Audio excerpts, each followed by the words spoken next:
தூய ஆவியானவரை நோக்கி காலை ஜெபம். ஆண்டவரே இயேசுவே, தூய ஆவியானவரே, உம்மை ஆராதிக்கின்றோம்.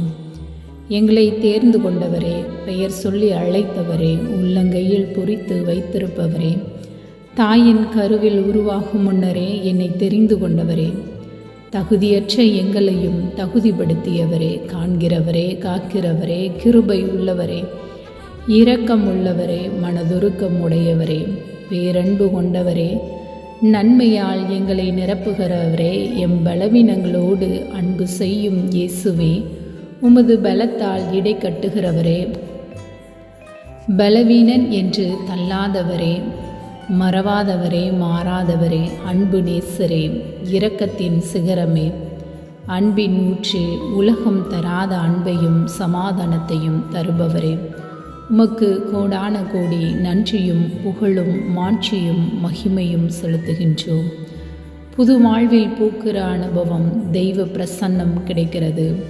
இன்றைய நாளிலும் உடைந்த உள்ளத்தோர் ஆண்டவர் அருகில் இருக்கிறார்.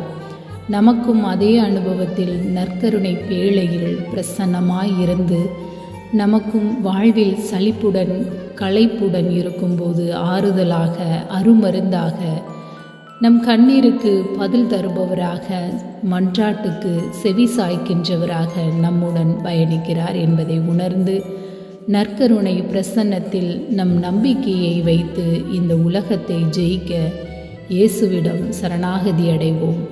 நம்முடைய ஏக்கங்களையும் கவலைகளையும் கண்ணீரையும் பார்த்து புன்னகைக்காதவர் நீர் ஒருவரே.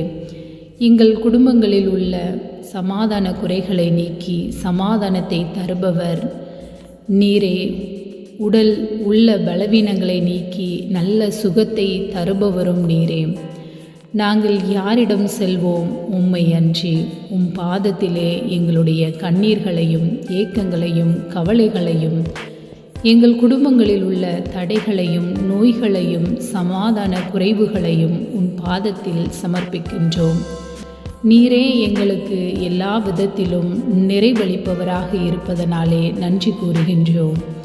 அழைத்தவரை மறந்து பிழைப்பிற்காக வழி தேடிய சீடர்களுக்கு பிரசன்னமான ஆண்டவருக்கு நம் பலவீனமும் தெரியும். நம்மை நம் பலவீனங்களோடு அன்பு செய்யும் இயேசுவுக்கு நம் அன்பை வெளிப்படுத்தி நன்றி சொல்லி சான்று பகர்ந்து மாள வேண்டி இயேசுவின் வல்லமையுள்ள பெயரால் ஜெபிக்கிறோம். எங்கள் ஜெபம் கேளும் ஜீவனுள்ள நல்ல தந்தையே. ஆமேன், ஆமேன்.